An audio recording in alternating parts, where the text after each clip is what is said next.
اعوذ باللہ من الشیطان الرجیم بسم اللہ الرحمن الرحیم۔ سورہ ہود میں بھی اب جیسا کہ پہلے عرض کیا جا چکا ہے 6 رکوع جو ہیں انباء الرسل پر مشتمل ہیں۔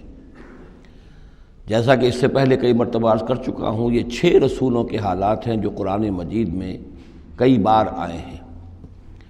سب سے پہلے حضرت نوح علیہ السلام، پھر حضرت ہود، پھر حضرت صالح، پھر حضرت لوط، پھر حضرت شعیب اور پھر حضرت موسیٰ علیہ السلام۔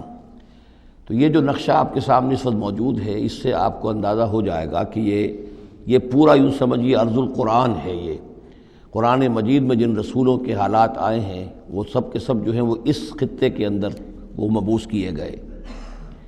یہ داہنی طرف جو ہے وہ بحر جو خلیج فارس ہے، یہ خلیج فارس سیدھا اوپر اگر لکیر چلی جائے گی اور ادھر سے یہ جو بحر قلزم ہے، اس کے جو یہ اوپر جا کے 2 کھاڑیاں بن گئی ہیں، تو وہ جو ہے خلیج عقبہ آخر میں اوپر اس سے لکیر جائے گی۔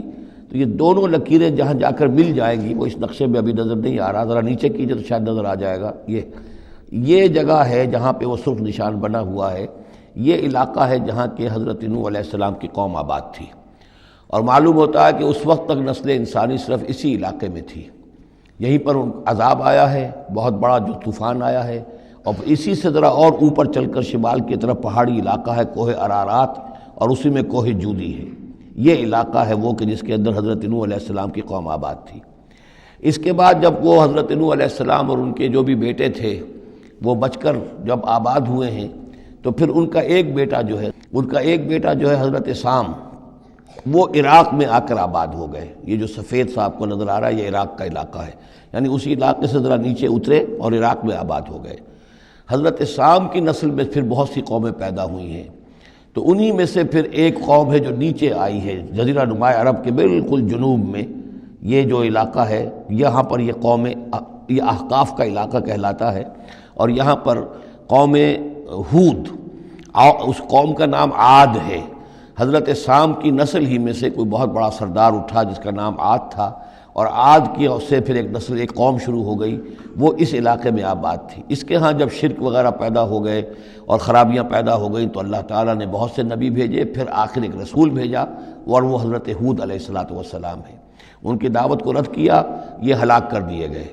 یہاں سے حضرت ہود اپنے ان ساتھیوں کو لے کر نکلے، اور عرب کے تقریباً وہ وسط میں، وہ علاقہ ہجر کا علاقہ کہلاتا ہے، اس علاقے میں آ کر آباد ہو گئے۔ یہاں ان کے ہاں ایک بڑی شخصیت ابھری جس کا نام سمود تھا، تو اس سے یہ قوم سمود مشہور ہوئی ہے۔ انہوں نے میدانوں کے اندر محل بنائے، اور ساتھ ہی یہ ہے کہ جو پہاڑی علاقہ ہے بہت سخت گرینائٹ راکس ہیں، ان کو تراش کر ان کے اندر بھی مکان بنائے۔ یہ قوم سمود ہے۔ تو قوم نوح، قوم ہود، قوم سمود، یہ تینوں قومان جو ہیں حضرت ابراہیم علیہ السلام سے پہلے کی ہیں۔ اب پھر لوٹیے عراق کی طرف۔ عراق ہی میں جو قوم باقی رہی، انہی میں حضرت ابراہیم علیہ السلام کی بعثت ہوئی ہے۔ لیکن حضرت ابراہیم علیہ السلام کے بارے میں یہ انداز جو انباء الرسل کا ہے وہ قرآن مجید میں کہیں نہیں ہے۔ یہاں پہ آپ دیکھیں گے سورہ ہود میں ان کا تذکرہ آئے گا، لیکن وہ قصص النبیین کے انداز میں تذکرہ آئے گا، انباء الرسل کے انداز میں نہیں آئے گا۔ حضرت ابراہیم یہاں سے پھر انہوں نے ہجرت کی عراق سے، اور شام چلے گئے، پورا صحرا کراس کر کے شام میں جا کر، اور وہاں سے پھر انہوں نے اپنے بیٹے کو اسحاق کو آباد کیا۔ وہ جو سرخ نشان نظر آ رہا ہے آپ کو، یہ فلسطین کا علاقہ ہے۔ ایک بیٹے کو حضرت اسماعیل علیہ السلام کو یہاں مکے میں لا کر آباد کیا۔ اچھا، اس اپنے بھتیجے جو حضرت لوط علیہ السلام ان کے ساتھ ہی آئے تھے، ہجرت کی تھی انہوں نے، عراق سے اور شام پہنچے تھے، ان کو بھیجا ہے بحیرہ ڈیڈ سی جو ہے، بحیرہ مردار، اس کے کنارے پر یہ شہر آباد تھے، عمورہ اور صدوم، وہاں بھیجا ہے۔ تو انباء الرسل کے ضمن میں پھر قوم سمود کے بعد ذکر آئے گا تو وہ قوم لوط کا آئے گا۔ البتہ حضرت ابراہیم علیہ السلام ہی کی ایک تیسری بیوی قطورہ، ان کی اولاد میں سے مدین نام کے بھی ایک تھے، اور ان سے جو قوم چلی قوم مدین، وہ خلیج عقبہ کے داہنی طرف جو ہے مشرق میں، یہ یہاں آباد ہوئے۔ یہ علاقہ ہے ان کا جہاں پہ کہ حضرت شعیب علیہ السلام کو بھیجا گیا۔ اس علاقے میں یہ مدین کا علاقہ ہے، اس میں حضرت شعیب علیہ السلام بھیجے گئے۔ اب یہ جو سینائی پیننسولا ہے، تو ادھر جو ہے مصر ہے، وہ دریائے نیل نظر آ رہا ہے۔ یہاں سے یوں جو ہے حضرت یوسف علیہ السلام، چونکہ اب سورہ ہود کے بعد سورہ یوسف بھی آ جائے گی، تو حضرت یوسف علیہ السلام کو جب کہ ان کے بھائیوں نے کنویں میں پھینکا ہے اور وہ پھر قافلہ ان کو لے گیا ہے مصر، اور وہ پھر ذریعہ بن گئے پوری اس قوم کے مصر میں آنے کا، تو یہاں پھر حضرت موسیٰ علیہ السلام کی بعثت ہوئی ہے مصر میں۔ تو کل یہ علاقہ ہے کہ جن میں وہ انبیاء اور رسل جو ہیں مبعوث ہوئے ہیں کہ جن کا ذکر اکثر و بیشتر قرآن میں آتا ہے۔ لیکن جیسا کہ میں نے عرض کیا تھا، اس کا یہ مطلب نہیں ہے کہ صرف یہی رسول اور نبی آئے ہیں، دنیا میں اور بھی بہت سے نبی اور رسول آئے، لیکن قرآن میں تذکرہ انہی کا کیا گیا ہے کہ جن کا تذکرہ ان لوگوں کی اپنی روایات میں موجود تھا، جن کے ناموں سے یہ واقف تھے، لہذا انہی کے حوالے سے قرآن تو کتاب ہدایت ہے۔ ویسے تو ایک رسول کے قصے میں بھی وہ ساری ہدایت موجود ہے، اور 6 رسولوں کے قصوں میں بھی وہ ہدایت موجود ہے۔ اس حوالے سے یہ کہ سارے رسولوں کی تاریخ بیان کرنا یہ قرآن مجید کا موضوع نہیں ہے۔ آئیے اب متن کی طرف چلیے۔ وَلَقَدْ أَرْسَلْنَا نُوحًا إِلَىٰ قَوْمِهِ، اور ہم نے بھیجا نوح کو اس کی قوم کی طرف۔ إِنِّي لَكُمْ نَذِيرٌ مُّبِينٌ، انہوں نے کہا میں تمہارے لیے کھلا خبردار کر دینے والا ہوں۔ اللہ تعبدوا الا اللہ، کہ مت پوجو اللہ کے سوا کسی کو۔ انی اخاف علیکم عذاب یوم علیم، مجھے اندیشہ ہے تم پر ایک بڑے دردناک دن کے عذاب کا۔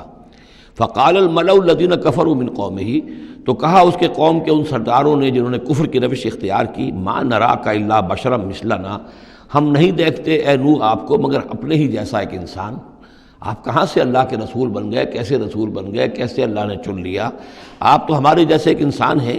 وما نراک اتبعک الا الذین هم اراذلنا بادی الرائے، اور اس سے بھی آگے بڑھ کر ہم نہیں دیکھتے مگر یہ کہ آپ کی پیروی کرنے والے تو وہ لوگ ہیں جو ہماری نگاہوں میں ذلیل ہیں، کمینے ہیں، نچلے طبقے کے لوگ ہیں، گھٹیا لوگ ہیں، بادی الرائے، بلا تعمل نظر آ رہا ہے کہ صرف کچھ کمی کاری لوگ آپ کے گرد جمع ہو گئے، کوئی معقول آدمی، کوئی سردار قوم کا کوئی آپ کے گرد آیا ہی نہیں۔